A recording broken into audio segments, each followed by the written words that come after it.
Bonjour à tous et bienvenue à cette vidéo sur loi de probabilité. Exercice, loi binomiale. On prélève au hasard 50 ampoules dans la production totale quotidienne d'une usine. On assimile ce tirage à un tirage avec remise, soit la variable aléatoire x qui à tout prélèvement de 50 ampoules associe le nombre d'ampoules qui sont défectueuses. On admet que la probabilité pour qu'une ampoule prise au hasard soit défectueuse est de 0,018.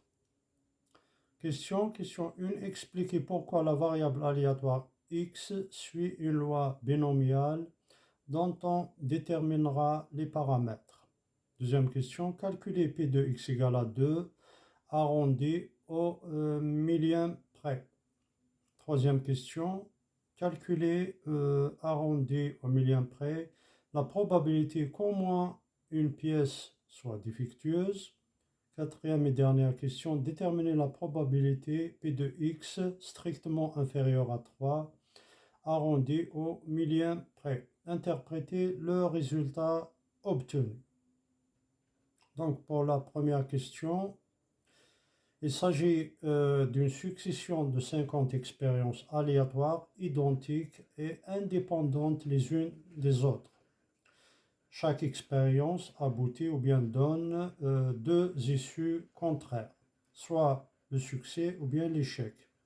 Donc le succès, l'événement correspondant au succès, c'est l'ampoule est défectueuse avec une probabilité petit p égale 0,018.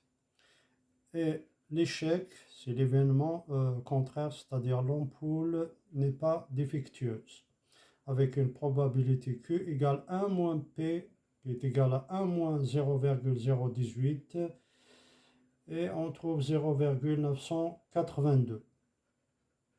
La probabilité, la variable aléatoire x mesurant le nombre de succès suit donc la loi binomiale de paramètres n égale 50 et p égale 0,018.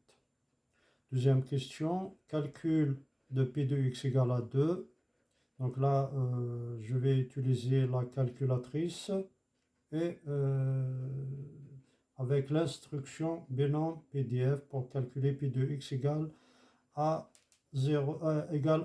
2. Donc, je vais dans ma calculatrice. Donc là, je vais deuxième fonction, ensuite distrib. Et je descends en bas, je cherche l'instruction binom PDF quand il s'agit d'égalité. PDF, je tape dans cet ordre-là, n égale 50. Ensuite, je mets virgule, la probabilité qui est égale à 0,018. Et je tape la valeur de x égale ou bien k égale à 2. Donc 2, je ferme la parenthèse, je mets entrée et j'ai le résultat. Donc c'est 0,165,9 et comme j'ai un 9 après le 5, du coup j'arrondis au 6. Donc ça donne 0,166 au millième près. Donc pi de x égale à 2 égale 0,166. Troisième question, calcul de la probabilité qu'au moins, ou bien souligné au moins, une pièce soit défectueuse, c'est-à-dire P de x plus grand ou égal à 1.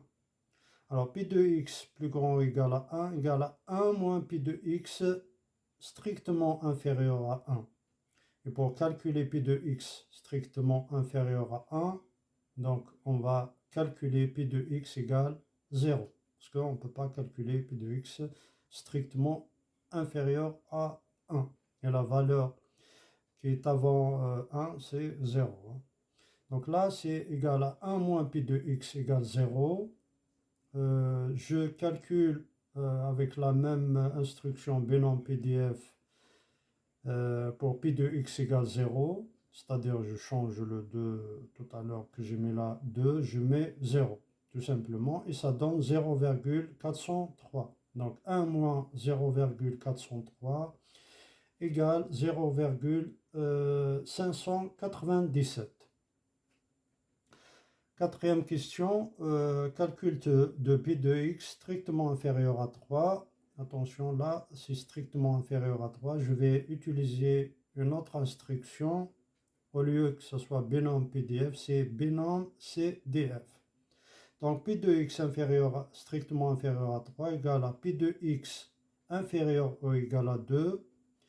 Et on va utiliser cette instruction. Donc, je vais dans deuxième fonction, distrib.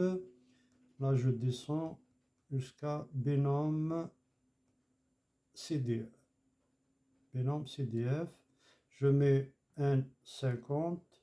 Je mets la probabilité 0,018, virgule, et de x égale à 2.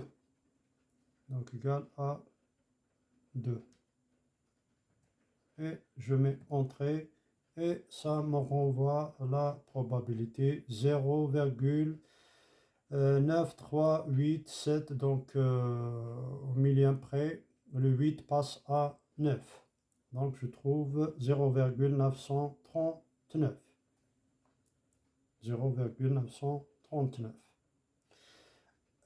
Interpréter le résultat, donc l'interprétation du résultat, la probabilité que moins de 3 pièces, bien 3 ampoules soient défectueuses est de 0,939. Voilà, je vous remercie.